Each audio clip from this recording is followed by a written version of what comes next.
नमस्कार दोस्तों, अथर्वा एजुकेटर के इस यूट्यूब प्लेटफॉर्म पर आपका स्वागत है। आज हम प्रारंभ करने जा रहे हैं भारत शासन अधिनियम 1919, जो हमारी परीक्षा की दृष्टि से बहुत महत्वपूर्ण है। तो पहले इसमें आप नोट कीजिए, इसे मॉन्टेग्यू चेम्सफोर्ड अधिनियम भी कहते हैं। इसे मॉन्टेग्यू चेम्सफोर्ड अधिनियम भी कहते हैं।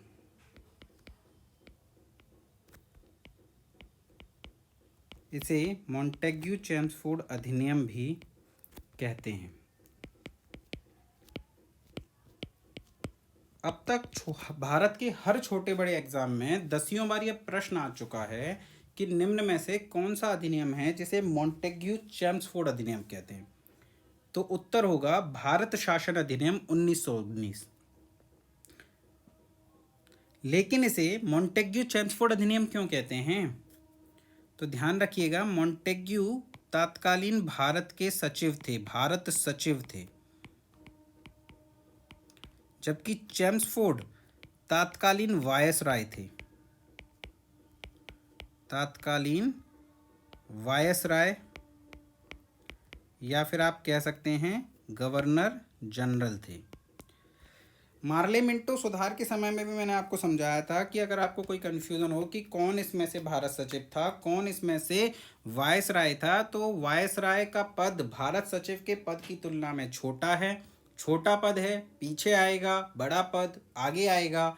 भारत सचिव है मॉन्टेग्यू, वायसराय है चेम्सफोर्ड। भारत सचिव थे मार्ले और वायसराय थे मिंटो। सेम यही यहाँ पे भी यही कंडीशन है। मॉन्टेग्यू हमारे भारत सचिव थे, चेम्सफोर्ड भारत के उस समय वायसराय या गवर्नर जनरल थे। 1917 की मॉन्टेग्यू चेम्सफोर्ड रिपोर्ट की सिफारिशों को ही अमली जामा पहनाते हुए ये एक्ट बनाया गया था, इसलिए इसे मॉन्टेग्यू चेम्सफोर्ड अधिनियम कहा गया।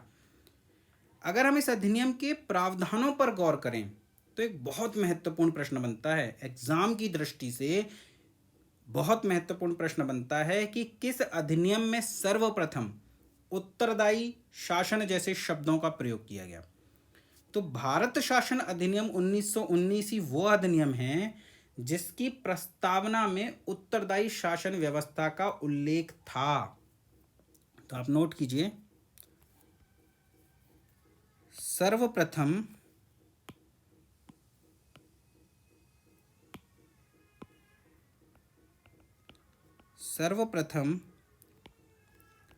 इसी अधिनियम की प्रस्तावना में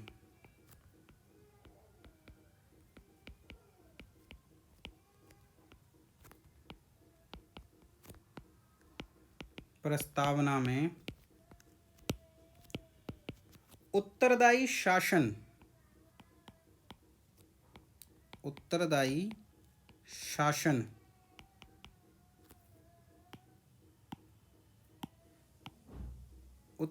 शासन जैसे शब्दों का उल्लेख था।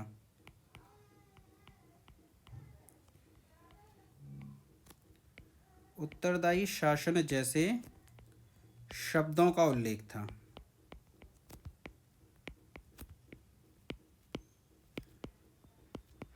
देखिए, इस अधिनियम से पहले ब्रिटिश सरकार का भारत में कोई भी कर्मचारी अपने किसी भी कृत्य के लिए भारत की जनता के प्रति विधिक रूप से उत्तरदायी नहीं था। ऐसा कोई प्रावधान ही नहीं था। फिर ऐसी क्या परिस्थितियां रहीं कि अंग्रेजों को अधिनियम में उत्तरदायी शासन व्यवस्था प्रदान करने की बात करनी पड़ी? उन्हें यह कहना पड़ा कि अब अंग्रेज भारत की जनता के हितों की रक्षा करेंगे। तो आप समझिए, यह सिर्फ एक लालच है, एक लॉलीपॉप है। अगर आप उस समय तत्कालीन भारत की परिस्थिति को समझें तो इस समय भारत की राजनीति में उथल पुथल मची हुई है। 1915 और 16 के आसपास एनी बेसेंट और बाल गंगाधर तिलक ने होम रूल आंदोलन चलाया हुआ है। इससे अंग्रेज बहुत परेशान हैं। 1916 के लखनऊ अधिवेशन में गरम दल और नरम दल एक हो गए। 1907 के सूरत अधिवेशन में गरम दल और नरम दल के बीच विभाजन हुआ था, जिससे कांग्रेस की शक्ति कमजोर हुई थी। लेकिन 1916 के लखनऊ अधिवेशन में गरम दल और नरम दल एक हो गए। इतना ही नहीं, मुस्लिम लीग और कांग्रेस में भी कुछ समय के लिए समझौता हो गया। इससे ब्रिटिश सरकार की परेशानियां और बढ़ गईं। जिस फूट डालो राज करो की नीति पर ब्रिटिश सरकार चल रही थी, वो उन्हें कहीं कहीं विफल होती दिखाई दी। इससे उस ब्रिटिश सरकार के लिए संकट खड़ा हो गया, जो पहले ही 1914 से 1918 तक चले विश्व युद्ध में फंसी हुई थी। और यदि कोण में खाज की बात करें तो गांधी का भारतीय राजनीति में प्रवेश हो चुका है और चंपारण जैसे आंदोलनों ने उनकी मजबूत उपस्थिति को भारत में दर्ज करा दिया है। और अंग्रेज समझ गए हैं कि एक दिन ये व्यक्ति उन सभी अंग्रेज सरकार के लिए बहुत बड़ी परेशानी को खड़ा कर देगा। अतः इन सभी विकट परिस्थितियों से निकलने के लिए अंग्रेजों ने उत्तरदायी शासन जैसे शब्दों का लॉलीपॉप दिया है केवल। तो अब आपको समझ में आ गया होगा कि उत्तरदायी शासन सर्वप्रथम किस अधिनियम के द्वारा दिया गया और क्यों दिया गया। अगर हम इसके दूसरे प्रावधान पर बात करें तो इस अधिनियम के माध्यम से पहली बार द्विसदनात्मक व्यवस्था की स्थापना की गई है। पहले आप नोट कर लीजिए, इस अधिनियम के माध्यम से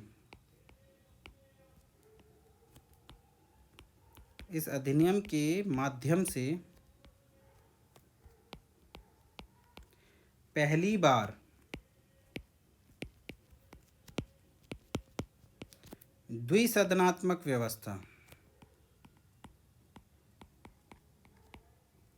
इस अधिनियम के माध्यम से पहली बार द्विसदनात्मक व्यवस्था की स्थापना की गई।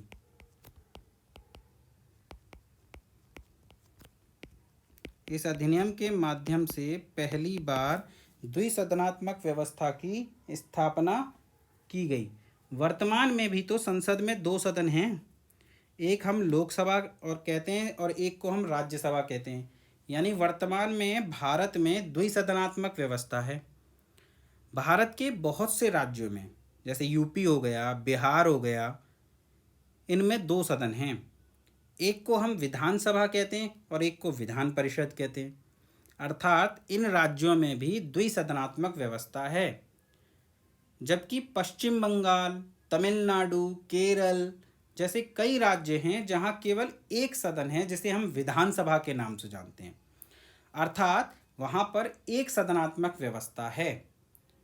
तो इसका सीधा सा तात्पर्य है कि जिस विधान मंडल में एक सदन होता है वहां हम शासन की एक सदनात्मक व्यवस्था कहते हैं, और जिस भी विधान मंडल में दो सदन होते हैं वहां हम द्विसदनात्मक व्यवस्था कहते हैं। तो इससे पहले भारत में केवल एक ही सदन था। पहली बार इसी अधिनियम के द्वारा भारत में द्विसदनात्मक व्यवस्था की स्थापना की गई। अब बहुत ध्यान से देखिएगा, एवं दो सदन बनाए गए। आपको इन सदनों का नाम याद होना बहुत आवश्यक है, वरना आप एग्जाम में गलती कर देंगे। दो सदन बनाए गए। पहला है विधानसभा, याद रखिएगा, विधानसभा। और ये केंद्र में बनाए जा रहे हैं, राज्य में नहीं, प्रांतों में नहीं, केंद्र में। तो केंद्र में पहला सदन, क्योंकि आज राज्यों में विधानसभा होती है तो ये गड़बड़ हो जाएगी। 1919 के अधिनियम के द्वारा जो दो सदन बनाए गए उसमें पहला सदन केंद्र में विधानसभा थी और दूसरा सदन राज्यसभा था। देखिए, आज वर्तमान परिस्थितियों में यदि हम देखें तो केंद्र में दो सदन हैं, एक का नाम है लोकसभा, दूसरे का नाम है राज्यसभा। तो जो आज वर्तमान में लोकसभा है वही उस समय विधानसभा के नाम से कहलाई थी। प्रांतों में भी विधानसभा होती थी, फिर अलग कैसे करेंगे?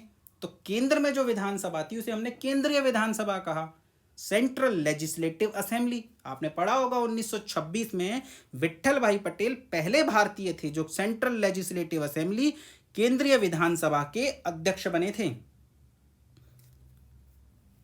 तो आपको याद रखना है कि वर्तमान लोकसभा उस समय विधानसभा के नाम से गठित की गई थी। अब यहाँ पे करेक्शन कर लीजिए, वर्तमान लोकसभा, और कंफ्यूजन ना रहे इसलिए यहाँ भी लिख लीजिए वर्तमान राज्यसभा। आज संसद केंद्र में दो सदन चलते हैं, एक का नाम है वर्तमान लोकसभा और एक का नाम है राज्यसभा। उस समय दो सदन बनाए गए थे, एक का नाम था विधानसभा और एक का नाम था राज्यसभा। मुझे लगता है कि अब आपको क्लियर हो गया होगा, कोई कंफ्यूजन नहीं होगा। तो हम चलते हैं इस अधिनियम के अगले प्रावधान की ओर। पहली बार महिलाओं को मत देने का अधिकार प्राप्त हुआ।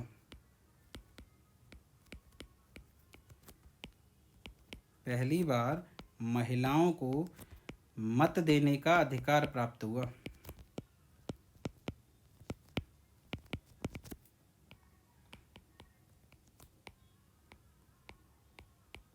पहली बार महिलाओं को मत देने का अधिकार किस अधिनियम के माध्यम से प्राप्त हुआ? तो भारत शासन अधिनियम 1919। 1919 तक भारत में महिलाओं को मत देने का अधिकार नहीं था। पहली बार इसी अधिनियम के द्वारा महिलाओं को मत देने का अधिकार मिला। यहां पे आप एक नोट डालिए पहले, फिर इसके बारे में चर्चा करेंगे। भारतीयों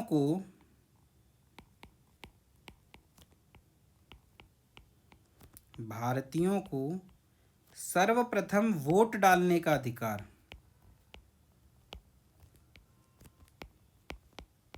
सर्वप्रथम वोट डालने का अधिकार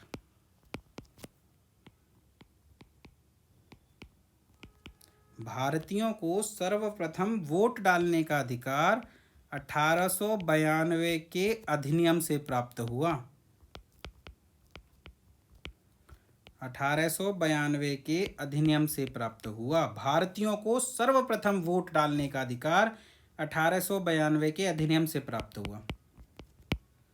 तो अगर आपसे पूछे कि भारतीयों को सबसे पहले वोट डालने का अधिकार कब प्राप्त हुआ, तो बहुत ध्यान से प्रश्न को पढ़ लीजिएगा, एग्जाम प्रेशर में कई बार गलती हो जाती है। इसका उत्तर होगा 1892। लेकिन यदि प्रश्न में महिला लिख रहा हो कि महिलाओं को मत देने का अधिकार कब प्राप्त हुआ, तो उसका उत्तर हो जाएगा भारत शासन अधिनियम 1919। इसी वजह से 1892 का अधिनियम पढ़ाते वक्त मैंने इसकी चर्चा नहीं की थी, क्योंकि मैं चाहता था कि ये दोनों प्रश्न एक साथ नोट कर लिए जाएं ताकि कोई कन्फ्यूज़न न रहे। तो अब आपको बहुत ध्यान से प्रश्नों को पढ़ना है, बहुत ध्यान से उत्तर देना है। ये कंपटीशन है, यहाँ ना आते हुए प्रश्न गलत हो जाएं तो चलता है, आते हुए प्रश्न गलत नहीं होने चाहिए। यदि प्रश्न पूछा जाता है कि सर्वप्रथम वोट डालने का अधिकार कब मिला, तो उत्तर होगा 1892। किंतु महिलाओं को सर्वप्रथम वोट डालने का अधिकार कब मिला, तो भारत शासन अधिनियम 1919। कई बार रिपीट कराया मैंने, ध्यान रखिएगा। अगले प्रावधान को पढ़ें तो इसी अधिनियम के द्वारा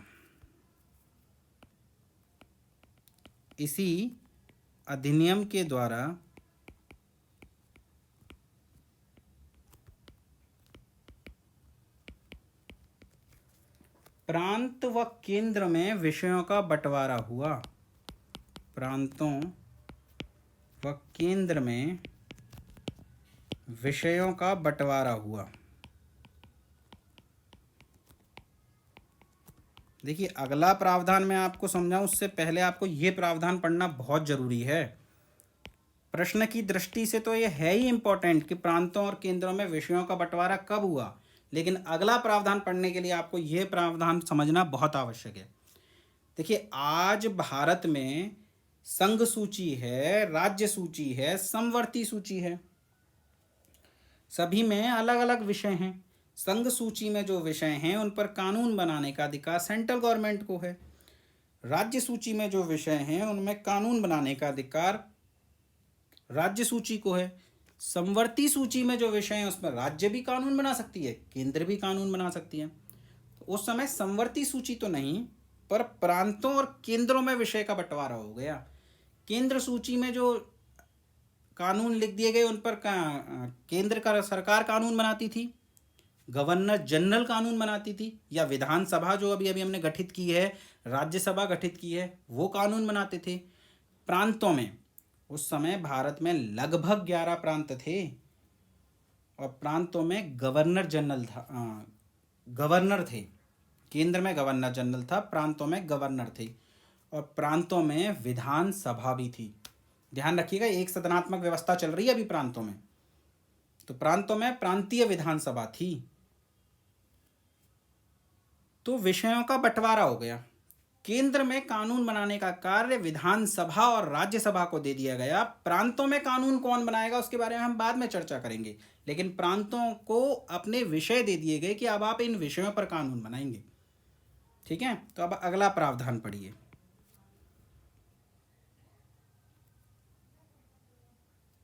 सबसे इंपॉर्टेंट प्रावधान है ये, इसे इंपॉर्टेंट कीजिएगा। पता नहीं कितनी बार ये प्रश्न पूछा गया है कि प्रांतों में द्वैध शासन व्यवस्था का प्रारंभ किस अधिनियम के द्वारा किया गया। तो आप लिख लीजिए, प्रांतों में द्वैध शासन व्यवस्था का आरंभ किया गया। द्वैध शासन व्यवस्था का आरंभ किया गया। देखिए, द्वैध शासन व्यवस्था क्या होती है, ये समझाने से पहले तो मैं इस प्रश्न पर चर्चा कर लूं कि अगर एग्जाम में पूछा जाता है कि प्रांतों में द्वैध शासन व्यवस्था का आरंभ कब किया गया, तो आप उत्तर देंगे 1919। पर प्रश्न को पढ़ लीजिएगा, वो ये तो नहीं पूछ रहा है कि प्रांतों में द्वैध शासन व्यवस्था कब समाप्त की गई। उत्तर हो जाएगा 1935 का अधिनियम। वहाँ कई बार हम जल्दी जल्दी में होते हैं और 1919 मार देते हैं, और वो पूछ रहा है अंत, आप बताया है प्रारंभ, नंबर तो गया। तो ध्यान रखिएगा, प्रश्न को अच्छे से पढ़ लीजिएगा। द्वैध शासन व्यवस्था क्या होती है, तो देखिए अभी अभी मैंने ऊपर वाले प्रावधान में आपको बताया था कि केंद्र और प्रांत के मध्य विषयों का बंटवारा किया गया है, और जिन विषयों को प्रांतीय सभा को विधि बनाने का अधिकार दिया गया है, उन्हें गवर्नर ने 2 भागों में बांट दिया। ऐसे लिखिए आप, इस व्यवस्था के तहत, पहले लिख लीजिए फिर समझते हैं। इस व्यवस्था के तहत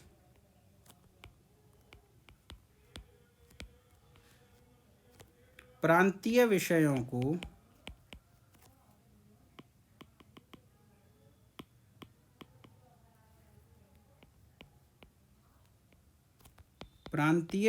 को देखिए केंद्र में ये व्यवस्था नहीं चल रही है, प्रांतों में चल रही है, तो प्रांतीय विषयों को 2 भागों में बांटा गया।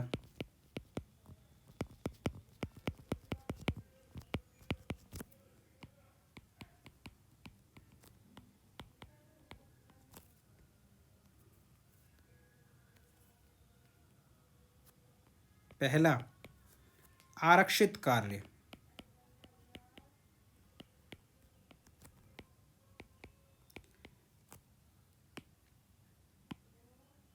देखिए, आज कानून बनाने का अधिकार सभा को है, विधानमंडल को है।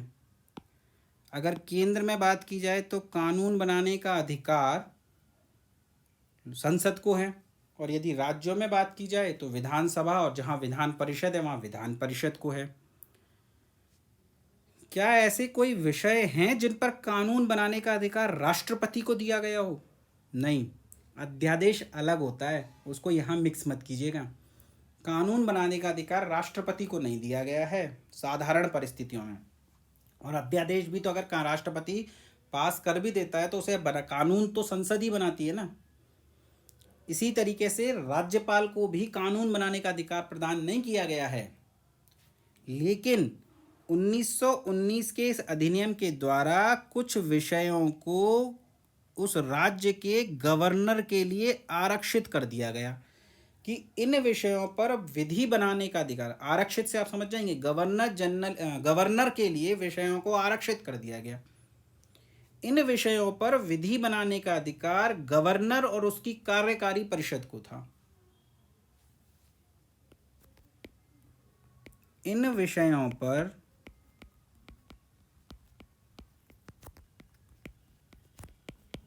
विधि बनाने का अधिकार।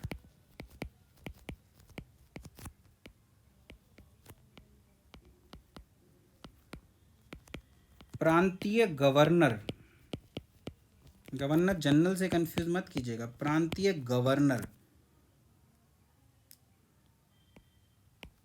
को था। और दूसरा होता है हस्तांतरित, हस्तांतरित कार्य। गवर्नर ने अपने कुछ कार्यों को विधान परिषद के को हस्तांतरित कर दिया कि जाओ आप बनाओ इन पर कानून। यानी रक्षा, विदेश, संचार, पुलिस, न्याय जैसे महत्वपूर्ण विषयों को गवर्नर ने अपने पास रखा कि इन विषयों पर कानून मैं बनाऊंगा। बाकी इसके अलावा कुछ विषय और हैं जो उतने महत्वपूर्ण नहीं थे दृष्टि से देखा जाए, महत्वपूर्णता की दृष्टि से देखा जाए तो जो विधान परिषद को जो कार्य दिए गए थे वो उतने महत्वपूर्ण नहीं थे। उसमें पुस्तकालय, सार्वजनिक निर्माण विभाग, उद्योग, मनोरंजन जैसे विषय थे। तो ये कार्य हस्तांतरित कर दिए गवर्नर ने विधान परिषद को, प्रांतीय विधान परिषद को, कि अब आप इन विषयों पर कानून बनाइए। यानी ये दो जगह बट गया, दोहरा शासन इसे कहा गया है। तो नोट कर लीजिए, विधान परिषद के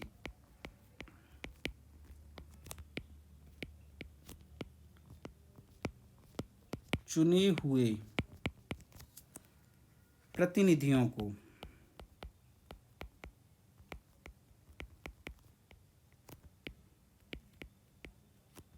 कानून बनाने का अधिकार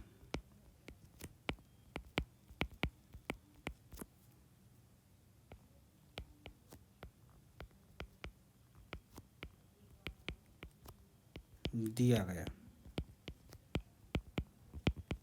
यहाँ पे आप लिख लीजिए इन विषयों पर, इन विषयों पर विधान परिषद के चुने हुए प्रतिनिधियों को कानून बनाने का अधिकार दिया गया। यानी कि कार्यों को दो जगह बांट दिया गया, आरक्षित कार्य जिन पर कानून बनाएगा गवर्नर, हस्तांतरित कार्य जिन पर कानून बनाएगी विधान परिषद। इस व्यवस्था को प्रांतों में द्वैध शासन कहा गया। इस व्यवस्था को ही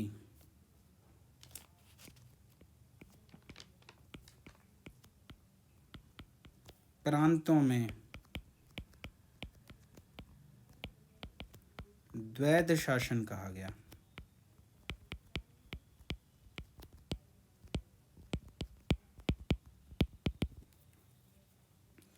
एक और इम्पोर्टेंट प्रश्न आता है, ये जो प्रांतों में द्वैध शासन व्यवस्था थी, इसका प्रारूप लियोनेस कर्टेश नाम के व्यक्ति ने तैयार किया था। लियोनेस कर्टेश, इसे ही द्वैध शासन का जनक कहा जाता है। लियोनेस कर्टेश, लियोनेस कर्टेश को द्वैध शासन का जनक कहा जाता है।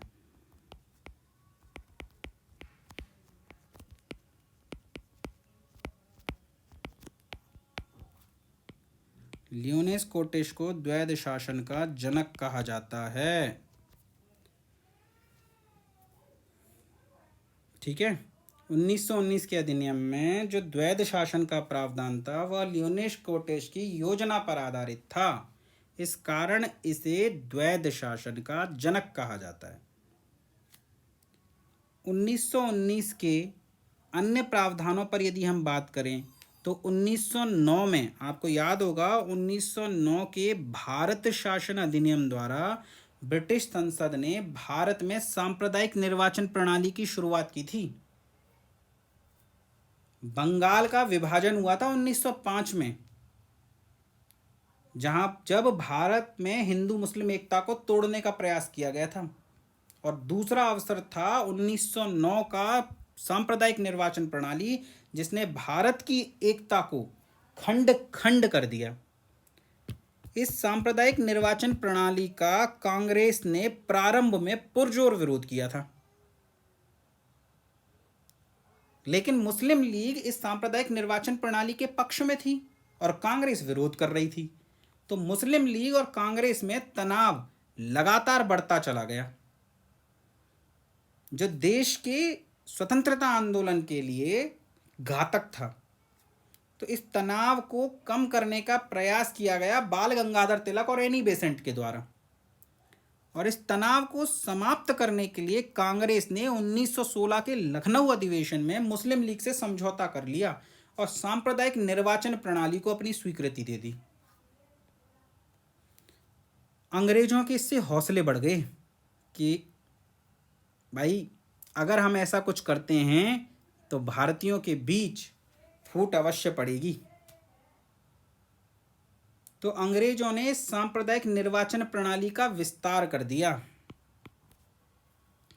सिख, भारतीय ईसाई, ध्यान रखिएगा भारतीय ईसाई, क्योंकि इसके बाद जो अगली टर्म्स हैं वो भी ईसाई ही हैं, लेकिन एक्ट में इसी तरह से लिखा गया था, तो आपको ऐसे ही याद रखना है। सिख, भारतीय ईसाई, आंग्ल भारतीय और यूरोपियनों को पृथक निर्वाचन की व्यवस्था कर दी।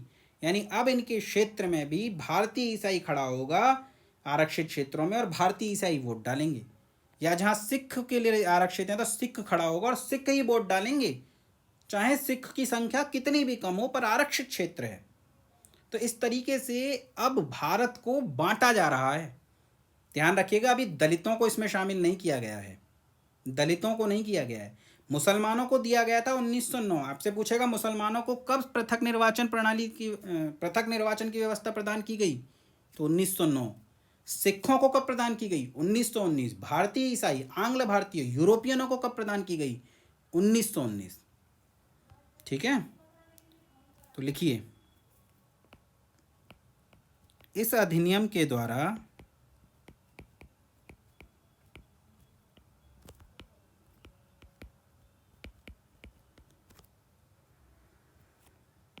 ब्रिटेन की सरकार ने,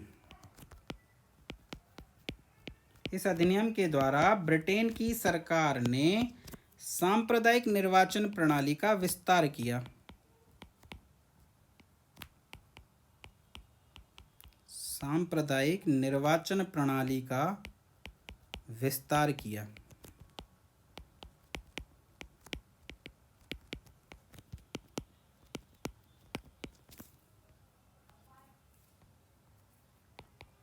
सिख,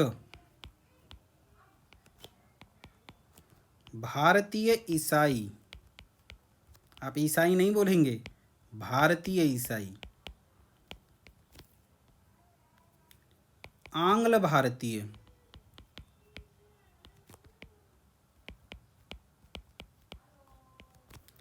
या कह सकते हैं आप एंग्लो इंडियन,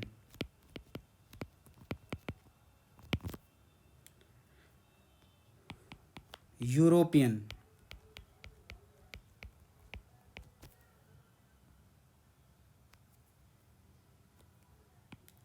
को भी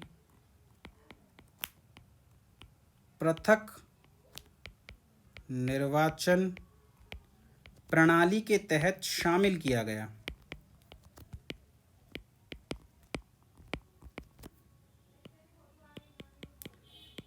सिख, भारतीय ईसाई, आंग्ल भारतीय और यूरोपियन वर्ग को भी पृथक निर्वाचन प्रणाली के तहत शामिल किया गया। ठीक है, ध्यान रखिएगा इस बात को। अगले प्रावधान पर चर्चा करें तो भारतीयों की बहुत समय से मांग थी कि भारत में लोक सेवा आयोग का गठन हो और जो प्रशासनिक एग्जाम देने के लिए हमें ब्रिटेन जाना पड़ता है वे एग्जाम भारत में ही कंडक्ट हों। उस समय में भारतीय नागरिकों के लिए ब्रिटेन जाकर के किसी एग्जाम को देना इतना आसान नहीं था, लगभग असंभव था। उसके बावजूद भारत के कुछ लोगों ने, प्रतिष्ठित लोगों ने ये एग्ज़ाम दिया, पास किया और अपना नाम रोशन किया, जिसमें सुभाष चंद्र बोस और सत्येंद्र नाथ टैगोर जैसे नाम आते हैं, सुरेंद्र नाथ बनर्जी। लेकिन अब इस अधिनियम के द्वारा पहली बार लोक सेवा आयोग के गठन का प्रावधान किया गया और अब ये परीक्षाएं भारत में ही हों ऐसा मार्ग भी खुल गया। तो ध्यान रखिएगा 1919 के इस अधिनियम में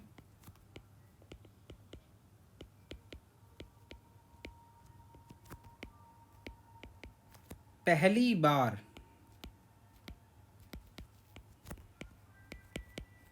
लोक सेवा आयोग के गठन का प्रावधान किया गया।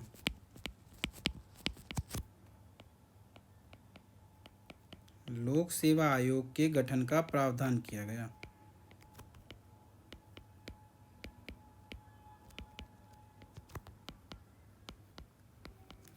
उन्नीस के इस अधिनियम में पहली बार लोक सेवा आयोग के गठन का प्रावधान किया गया। ऐसे प्रश्न बड़े खतरनाक होते हैं। अगर आपसे पूछें कि लोक सेवा आयोग के गठन का पहली बार प्रावधान कब किया गया तो उत्तर हो जाएगा 1919। पर आपसे पूछ ले भारत में लोक सेवा आयोग का गठन पहली बार कब हुआ, ऑप्शन में होगा 1919। और यदि आपने डिटेल से नहीं पढ़ा है, केवल ऑब्जेक्टिव क्वेश्चन पढ़े हैं, तो आप 1919 ही मार के आएंगे। नोट कीजिए 10 अक्टूबर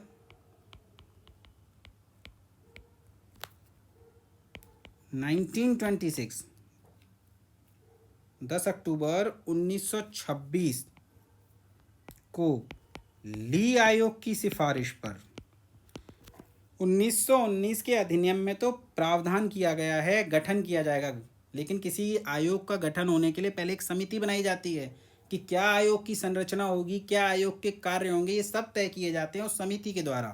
तो एक समिति बनाई गई थी ली आयोग, और इसी ली आयोग की सिफारिश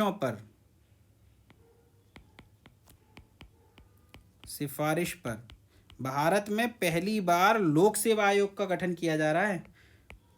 और उसका नाम संघ लोक सेवा आयोग नहीं था, बल्कि केंद्रीय लोक सेवा आयोग था। केंद्रीय लोक सेवा आयोग,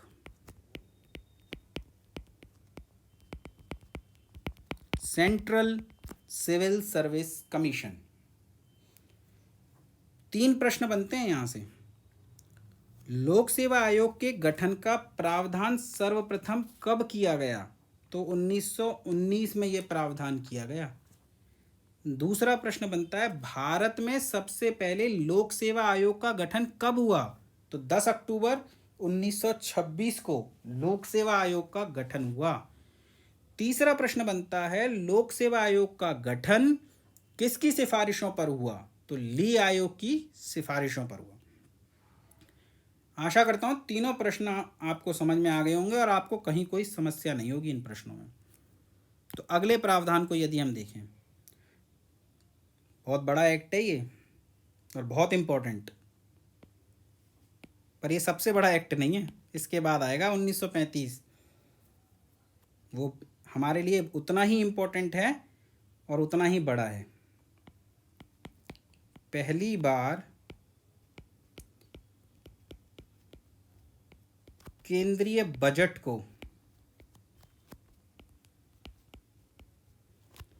राज्य बजट से अलग कर दिया गया। पहली बार केंद्रीय बजट को राज्य बजट से अलग कर दिया गया।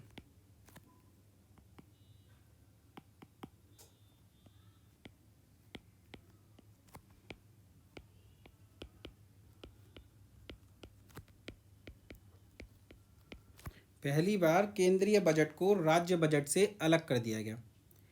इससे पहले पूरे ब्रिटिश भारत के लिए एक ही बजट आता था। इस अधिनियम के द्वारा केंद्र व राज्यों का बजट अब अलग अलग प्रस्तुत किया जाने लगा। वर्तमान में भी तो यही स्थिति प्रचलित है, केंद्र अपना बजट अलग देता है, राज्य अपना बजट अलग देते हैं। तो ये जो स्थिति है ये पहली बार भारत शासन अधिनियम 1919 के द्वारा प्रदान की गई। 1919 के अधिनियम द्वारा 1919 के अधिनियम द्वारा देसी रियासतों, देखिए भारत उस समय 2 हिस्सों में बटा हुआ था।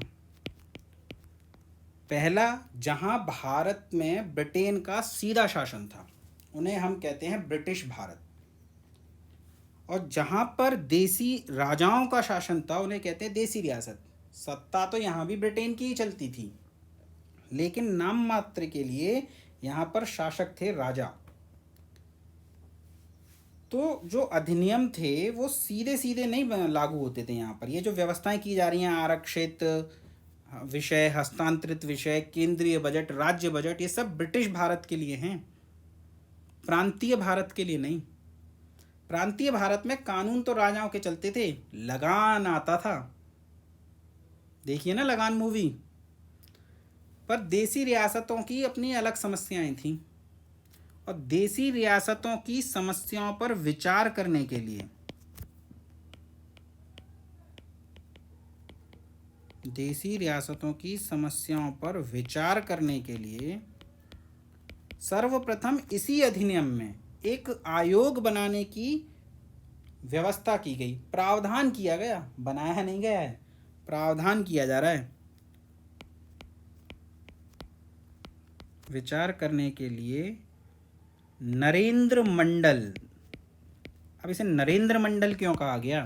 क्या ये किसी नरेंद्र नाम की व्यक्ति की अध्यक्षता में बनेगा? नहीं, नरेंद्र पर्यायवाची होता है राजा का।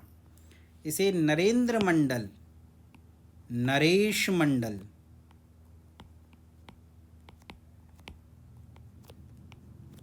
या chamber of princess, chamber of princess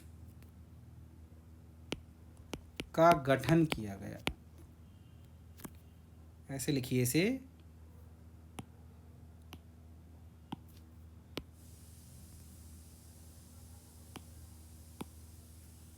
के गठन का प्रावधान किया गया।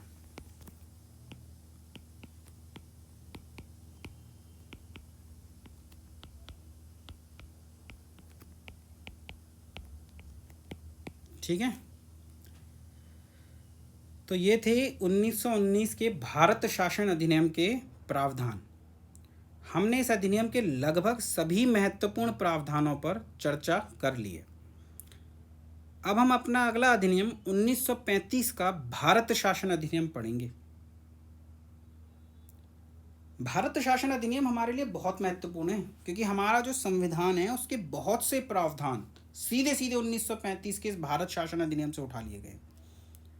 पर इससे पूर्व हम 1935 का भारत शासन अधिनियम पढ़ें, हमें भारत में होने वाली दो बड़ी घटनाओं का अध्ययन करना पड़ेगा। एक का नाम है साइमन कमीशन, और एक का नाम है नेहरू रिपोर्ट। इन दोनों घटनाओं को पढ़े बिना संविधान के विकास की हमारी ये यात्रा पूरी नहीं हो पाएगी, और भारत शासन अधिनियम 1935 की स्थापना भी नहीं हो पाएगी। क्यों? क्योंकि उसका सीधा संबंध है साइमन कमीशन से। तो आप हेडिंग लगाइए, साइमन कमीशन।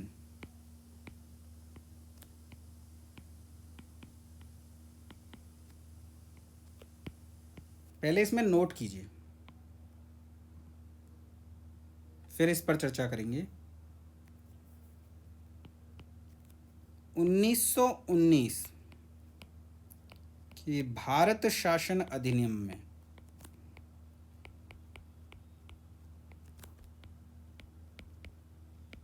1919 के भारत शासन अधिनियम में यह भी प्रावधान किया गया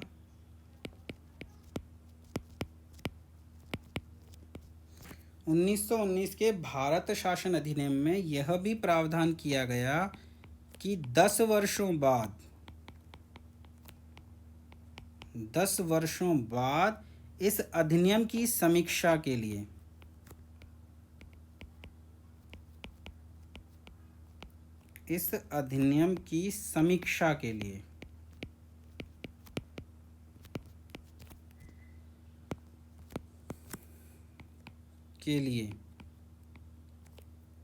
एक आयोग का गठन किया गया। एक आयोग का गठन किया जाएगा।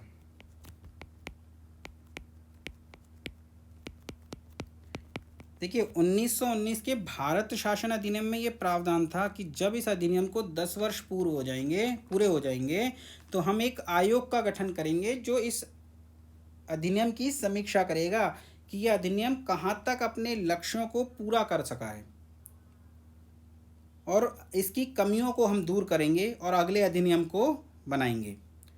लेकिन 1919 में यह अधिनियम आ रहा है तो यह 10 वर्ष की अवधि 1929 में पूरी होगी। लेकिन 1927 में साइमन कमीशन का गठन कर दिया गया। पर यह तो समय से पूर्व हो गया, तो ऐसा क्यों? ऐसा क्यों कि 10 वर्ष की अवधि पूरी होने से पहले ही साइमन कमीशन का गठन कर दिया गया? तो आप स्थिति को समझिए। इस समय ब्रिटेन में कंजर्वेटिव दल की सरकार है और इस कंजर्वेटिव दल का जो रुख है वो भारत विरोधी है। यह भारत को किसी भी प्रकार की रियायतें देने के सख्त खिलाफ है। 1919 के शासन अधिनियम में भी सीधे सीधे ऐसी कोई रियायत नहीं दी गई थी जो भारत की जनता के हितों की रक्षा कर सके। 2 वर्ष बाद ब्रिटेन में चुनाव होने हैं। आज कंजर्वेटिव दल की सरकार है पर 2 वर्ष बाद चुनाव होने हैं और कंजर्वेटिव दल को पता है कि अब उनकी सत्ता में इस बार वापसी नहीं होने वाली। लेबर पार्टी अब इंग्लैंड पर आने वाले कुछ समय तक शासन करेगी और ये जो लेबर पार्टी है इसका रुख भारत के प्रति नर्म है। जब भारत आज़ाद होगा ना तब भी इसी लेबर पार्टी की सरकार थी। तो यदि 1930 में या 1929 में लेबर पार्टी होगी तो कंजर्वेटिव पार्टी को भय है कि इस आयोग का गठन लेबर पार्टी करेगी और लेबर पार्टी ऐसे लोगों को इस आयोग में शामिल करेगी जो भारत के समर्थक होंगे या भारतीय जनता के हितों के समर्थक होंगे और कंजर्वेटिव पार्टी तो इसके सख्त खिलाफ है। तो अपने शासनकाल में 1927 में ही उन्होंने साइमन आयोग का गठन कर दिया।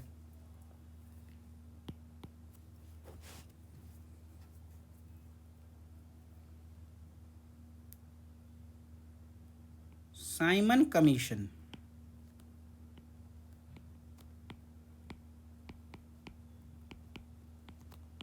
का गठन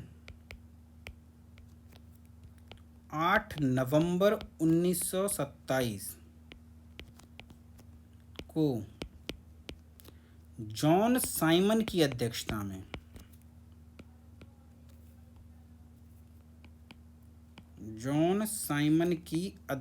में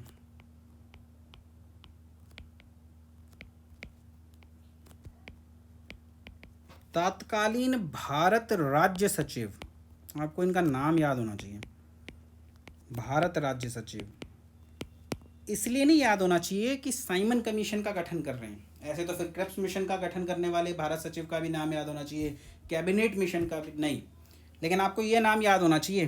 क्यों याद होना चाहिए इसकी चर्चा थोड़ी देर में करेंगे। बर्केनहेड,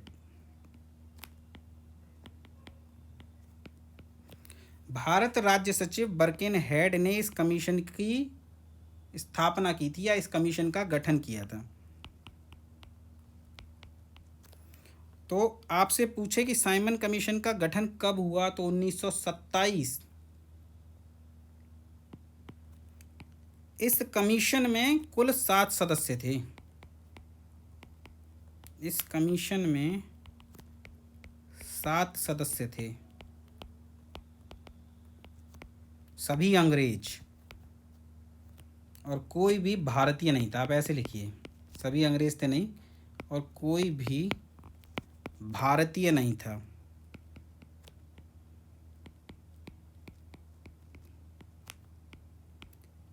भारत के लिए अधिनियम बन रहा है, भारत के लिए बने अधिनियम पर चर्चा होनी है, भारत के लिए अधिनियम बनाया जाना है और आयोग में भारतीय नहीं, और आप कह रहे हैं हम भारतीय हितों की रक्षा करेंगे। तो भारतीय नहीं थे, सभी अंग्रेज थे। इस कारण इस अधिनियम को श्वेत कमीशन कहा गया।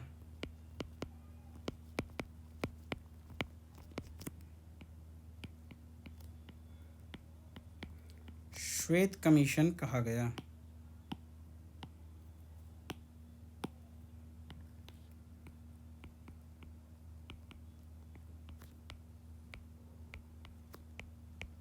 इस कारण इस अधिनियम को श्वेत कमीशन कहा गया।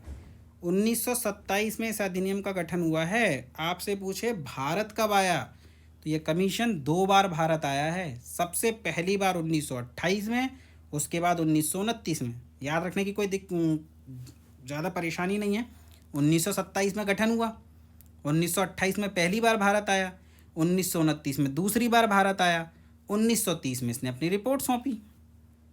लाइन से हैं सारे नंबर। 1928 व 1929 में कमीशन ने 2 बार भारत की यात्रा करी।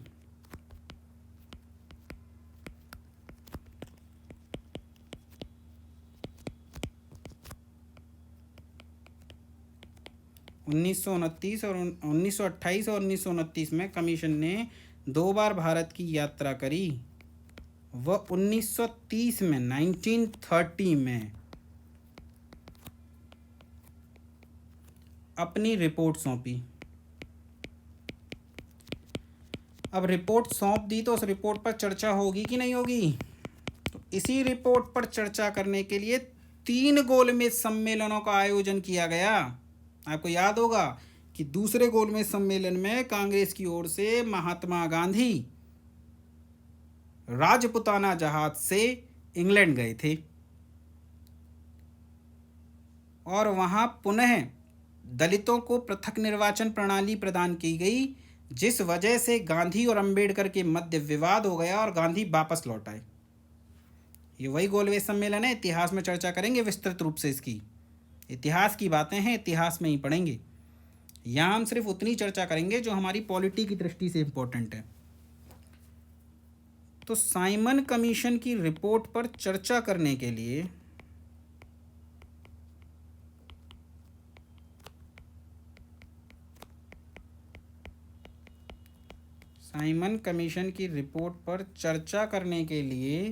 लंदन में 3 गोलमेज सम्मेलन आयोजित किए गए। साइमन कमीशन की रिपोर्ट पर चर्चा करने के लिए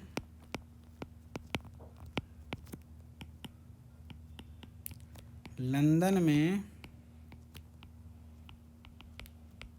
3 गोलमेज सम्मेलन आयोजित किए गए। कब हुए, कौन किस किस ने भाग लिया, ये सब इतिहास में बात करेंगे। 3 गोलमेज सम्मेलन हुए और इन्हीं गोलमेज सम्मेलनों का परिणाम था 1935 का भारत शासन अधिनियम, जिसे अब हम प्रारंभ करेंगे। 1935 का भारत शासन अधिनियम। देखिए, साइमन कमीशन में कोई भी भारतीय नहीं है, तो जब जब ये 2 बार भारत आया, या जब जब ये भारत आया, या जिस जिस हिस्से में ये भारत के गया, वहाँ पर इसका घनघोर विरोध हुआ। और आपको पता ही है कि साइमन कमीशन का विरोध करते समय ही लाला लाजपत राय की लाठी चार्ज में लाठी लगने से हत्या हो गई। तो विरोध और ज़्यादा बढ़ गया। तब तत्कालीन भारत सचिव बर्किनहेड, इस वजह से अब जो घटना बताने जा रहा हूँ इसलिए आपको ये नाम पता होना चाहिए, बर्किनहेड ने भारतीयों को चुनौती दे दी कि आप एक ऐसा दस्तावेज बनाइए, कोई अधिनियम बनाइए, कोई संविधान का प्रारूप बनाइए जिस पर भारत के सभी दल सहमत हो जाएं। है हिम्मत तो बनाओ, और यदि नहीं बना सकते तो ब्रिटिश संसद ने जो अधिनियम पारित किए हैं या जो आयोग बनाए हैं उनका विरोध मत कीजिए। ये एक चुनौती थी भारत को। मोतीलाल नेहरू ने इस चुनौती को स्वीकार किया और इस चुनौती के जवाब में नेहरू रिपोर्ट तैयार करी। तो आप एक हेडिंग लगाइए, नेहरू रिपोर्ट।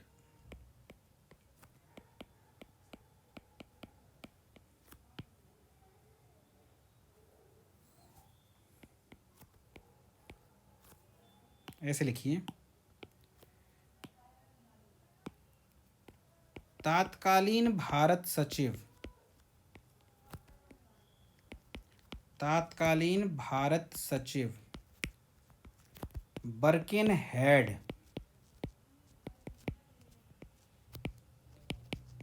की चुनौती को स्वीकार करते हुए,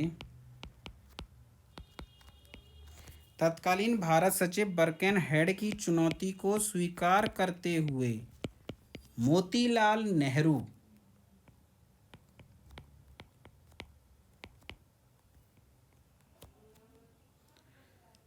इस चुनौती को स्वीकार करते हुए मोतीलाल नेहरू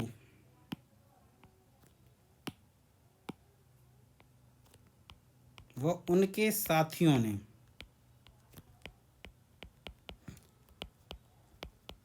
इसमें जवाहरलाल नेहरू और सुभाष चंद्र बोस भी शामिल हैं। हालांकि जो रिपोर्ट बनेगी उसका विरोध भी इन दोनों ने किया है। मोतीलाल नेहरू व उनके साथियों ने नेहरू रिपोर्ट तैयार करी।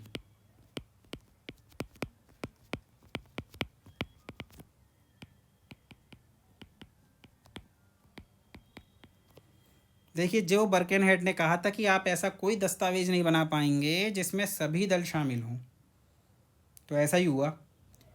जो रिपोर्ट खुद जवाहरलाल नेहरू और सुभाष चंद्र बोस और मोतीलाल नेहरू मिलकर बना रहे हैं, उसके कुछ प्रावधानों पर जो संभवतः मोतीलाल नेहरू ने डाले होंगे, उस पर नेहरू और सुभाष चंद्र बोस का समर्थन हासिल नहीं हुआ और उन्होंने ही सबसे पहले इस नेहरू रिपोर्ट का विरोध किया। इसके अलावा इसमें कुछ ऐसे प्रावधान थे जिनसे जिन्नाह को आपत्ति थी और मुस्लिम लीग ने भी इस रिपोर्ट को खारिज कर दिया। तो अब बस एक लाइन लिख लीजिए, हालांकि यह प्रयास असफल रहा।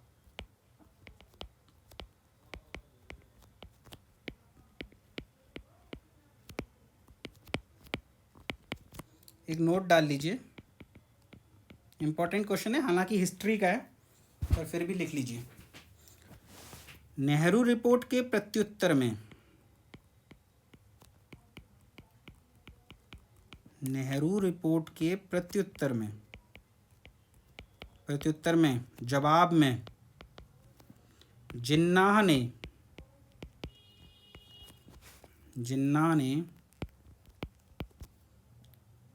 14 सूत्रीय कार्यक्रम पेश किया।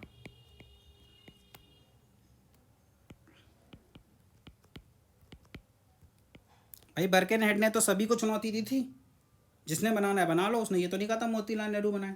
तो मोतीलाल नेहरू ने एक रिपोर्ट बनाई, जिन्ना ने भी एक रिपोर्ट बना दी। मोतीलाल नेहरू की रिपोर्ट को नेहरू रिपोर्ट कहा गया और जिन्ना ने अपनी रिपोर्ट में 14 कार्यक्रम बताए थे, इसलिए उसे 14 सूत्रीय कार्यक्रम कहा गया। ठीक है, तो दोस्तों आज का सेशन हम यहीं एंड करते हैं, क्योंकि अगर हमने 1935 का अधिनियम प्रारंभ किया तो वीडियो हमारी बहुत लंबी हो जाएगी।